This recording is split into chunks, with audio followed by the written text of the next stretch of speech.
language. We're going to talk about language first. Language informs culture.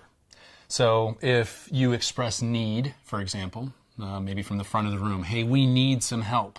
We need more children's workers. I want to encourage you to stop using the language of need. It's not helpful. And I'll talk a little bit about why it's not helpful. Some of it is my opinion. I'll just be honest with you, and you can take it with a grain of salt. But when you express need, you draw needy people. When you say, hey, we have a need, they're sitting there going, oh, I can help Pastor out. He's going to find value in me. They come up and they fill a need, not because they're passionate, not because they're gifted, not because God's called them to, but because you express need and they feel obligated to help you in some way. Ultimately, that doesn't help them. It doesn't help the ministry. It doesn't help the leaders that thought they just got some help, only to find out that the person disengages after a short time. If you have a lot of turnover, you need to realize that that's probably because of the language you're using to recruit people. The saying goes, if you're recruited in the hallway, you'll quit in the hallway. And I think there's some real truth to that. How is it that you go about drawing new people in? High capacity people, when we're talking about gift-based ministry and volunteers getting engaged, high capacity people don't come into an organization that has need. They perceive it as a poorly run organization. They want to be a part of a winning team. They want to be a part of something that's winning, not something that's failing. Hey guys, things are terrible around here. It's devastating. We need help. You want to help? Compelling, right? There's nothing life-giving about that. Instead, communicating opportunity, an opportunity for people to be a part of something greater than themselves. In this current generation and the one behind it, we find that people want to serve because they want to be a part of something greater. They want their one and only life to matter for something. And so they don't care about the pay. They don't care about the hours. It's not about that. It's about being a part of something compelling, something that's changing the world.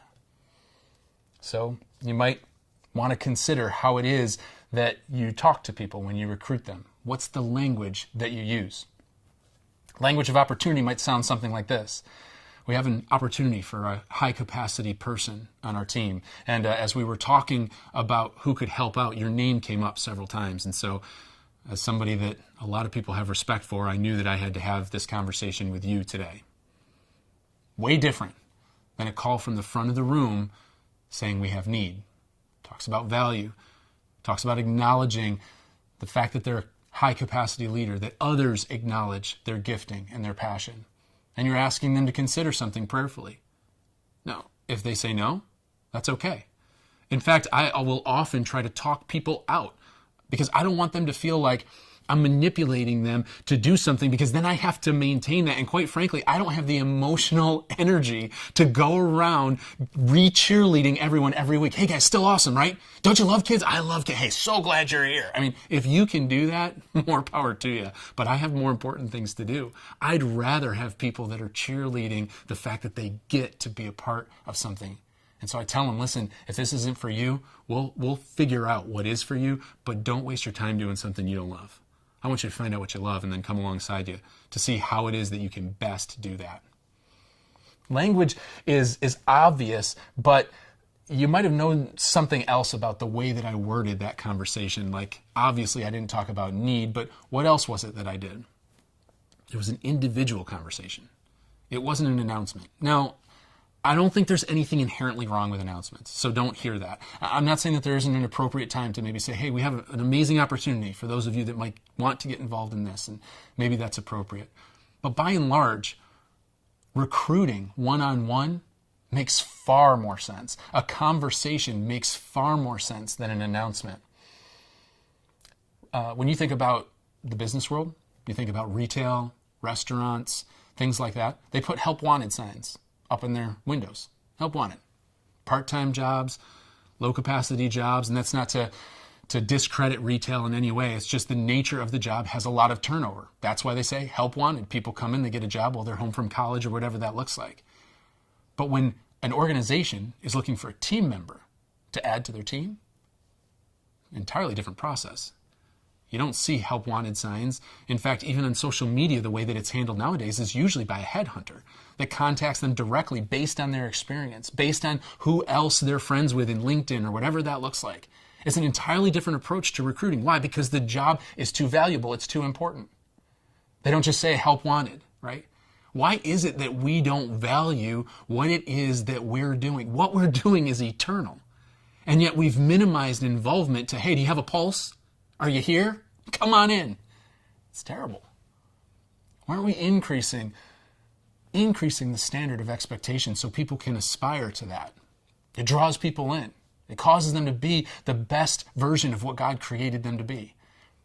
The other way that promotions take place within businesses is internally, right? They sit down, and most managers' jobs, most people that are in charge of other people in organizations, part of their job description is that they look for new talent within the organization.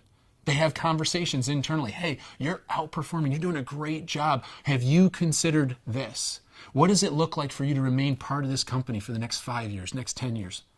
I want to challenge you to integrate that language into your church culture, where you're not lowering the standard, but you're actually increasing it. That every person that oversees others has the role and responsibility to be looking for people that are gifted, that are revealing passion that's above and beyond, that are engaging people and having one-on-one conversations to say, hey, what does it look like for you to continue serving here in the next 5, 10 years?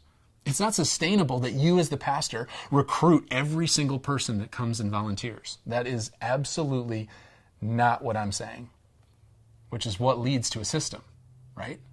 There needs to be a system. Otherwise, you are crushed under the responsibility of going and knowing every single person's name, what their possibilities are, and then moving them through this process of development. All too often, I hear in engaging with other pastors and other churches is, I don't have the people, or the people, my people just don't want to serve, or they're just not available, or you don't understand, Claude, it's just not that way where I am. I want to submit to you that what you have is not a people problem, it's a system problem. The system is broken. The way you deal with people is broken when it comes to engaging them in their gift-based ministry. And we're going to talk more practically about what that looks like. But I want to focus from language to system. And I want to give you just a quick example. I was dropping my kids off where currently in the beginning of the school year as this video is being taped. And as I'm dropping my kids off at the school, there's kind of safety officers out there that will direct vehicles where they're supposed to go, where they're supposed to stop and drop kids off. And the first week of school, they're still trying to iron out all the details. And some of those guys had to move to address another traffic issue on the other side of the parking lot. And when they did, all of a sudden, it was like everyone's brains just fell out of their heads. All of a sudden, people lost the capacity to wait for one another. They didn't understand that little kids were in the parking lot. They started cutting each other off, beeping, honking, and there was this huge traffic jam. It was absolute chaos. The reason why it was chaos is because there was no longer a system. But wasn't there? You see, I think we think within the church world, system or no system. But that's not the case. You do everything systematically. The question is your system a good system? So, in the absence of people that were monitoring the system, the people there created their own system. And their own system was, whoever gets there fastest gets to drop their kid off first. And so everybody started cutting each other off. It was the new system. Listen, when you don't use your language to define and direct the system of gift-based ministry, people will define their own. And sometimes it gets really messy. More times than not, it means more work for you rather than less. Because now you're managing chaos. And guess what? In chaos, a lot of people are mad. A lot of people are mad, but the job's still kind of getting done, right? The kids still got dropped off. So is it okay? No, it's not okay. And it's probably not okay in areas of your church. So think for a second about how it is that your language informs the systems that you are creating. Not only creating, but maintaining. Do you have someone that's maintaining the systems that are created? Do you have a right system, and is it being maintained properly? Again, This is very system heavy. If you're thinking about gift-based ministry, the reality is you need a system to move people forward. I could do a disjustice and just say, hey, listen, an injustice, sorry, and just say, hey, listen, what we're going to do is we're just going to talk about these 3 things that you can do to help people identify their gifts, their personalities, and their passions. Boom, you're done. But that's just a one-time flash. What if instead I was saying, let's create a system that will help you maintain an environment where people are continually raised up and released into what God's called them to do for as long as you're at your church. I think that's more helpful. And so we're talking about language. We're talking about systems.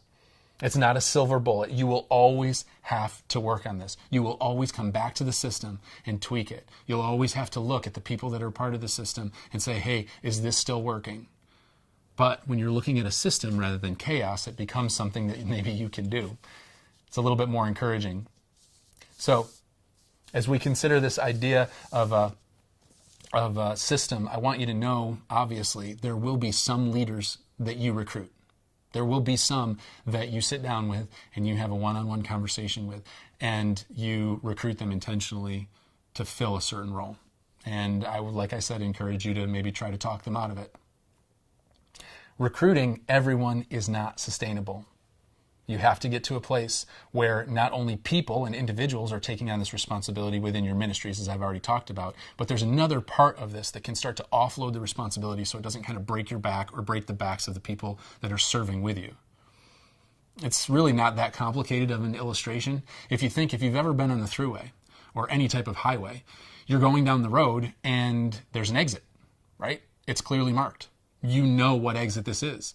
It says it everywhere for miles in advance. You have plenty of time to think about it. Most times you have a GPS that's telling you the exit's coming in 1 mile or whatever that looks like. So you know where to get off. You've mapped out your decision in advance and you get off there because it's available. It's clearly marked. The off-ramp is maintained by a plow if you live in New York, especially upstate. It's maintained.